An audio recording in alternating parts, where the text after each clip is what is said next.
Choosing a co-founder is closer to choosing a romantic partner than choosing a business partner. And yet, most co-founders spend more time choosing the logo or the domain name for their website. Today, we will talk about co-founders collaboration and why it is the biggest risk in startups and businesses in general. Who is your co-founder?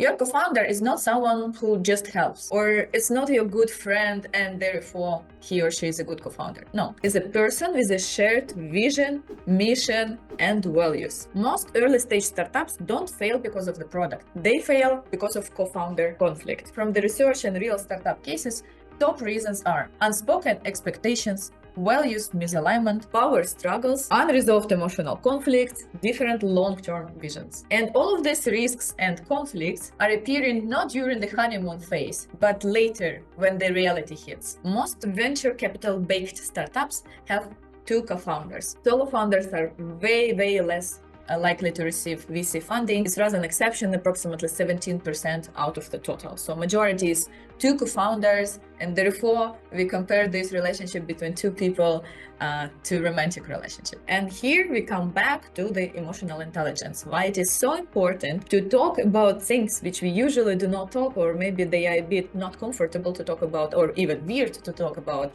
for example, some abstract values. And to discuss something, and especially what we are going to do when something doesn't work as easy and smooth as expected. What is interesting for us is to see how the person will react in a stress situation. Before committing to something big and signing the big agreements, it's good to have the micro project, the MVP or POC, proof of concept, and to see under the deadline, even micro, even kind of you would create it for yourself. It's not a real big issue and not a real project with involved investors and millions of euro or US dollars. Before that, create this small project and see in this laboratory investigation, how would you react, how would that person react, and how would you communicate with each other? Because you would at least understand whether it is possible specifically for you to work with that personality. Because when the real money comes and real deadlines and real stress, everything will be multiplied by 100. You can also discuss how you have to react in conflict situations if there is some misalignment, which you can see as a conflict of intentions or something.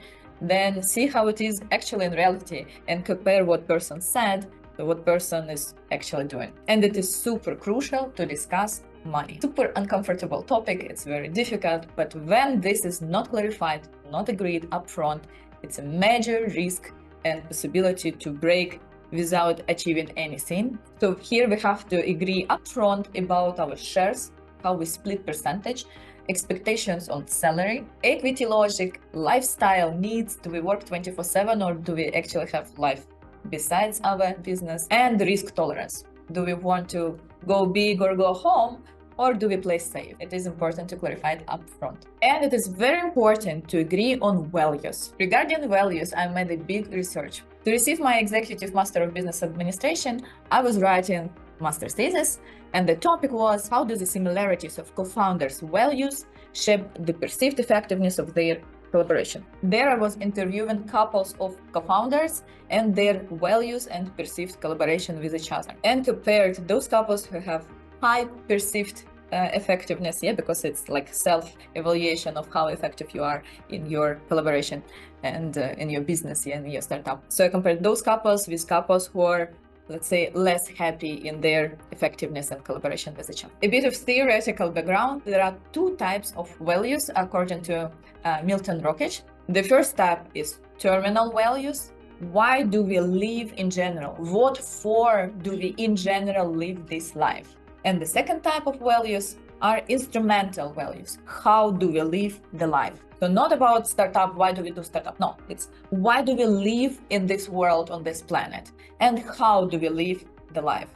And the research showed this surprising results that instrumental values are more important for co-founders collaboration than why in general we live the life. So instrumental values, so how we live the life, are actually very important for business. And these are such values, for example, like honesty, responsibility, reliability, courage, and more. There are 18 instrumental and 18 terminal values. Co-founders aligned how they work, communicate better, make decisions faster, trust each other more. Terminal values, why do we live in general, what for, include such values like freedom, salvation, inner harmony, a sense of accomplishment, family security. Co-founders who would put on the highest level the same or similar, maybe I put number one and you put the same on number two and then the other way around, those people have the same way of work, the same instrumental values, and this is crucial. So those couples who were not aligned on how they are working,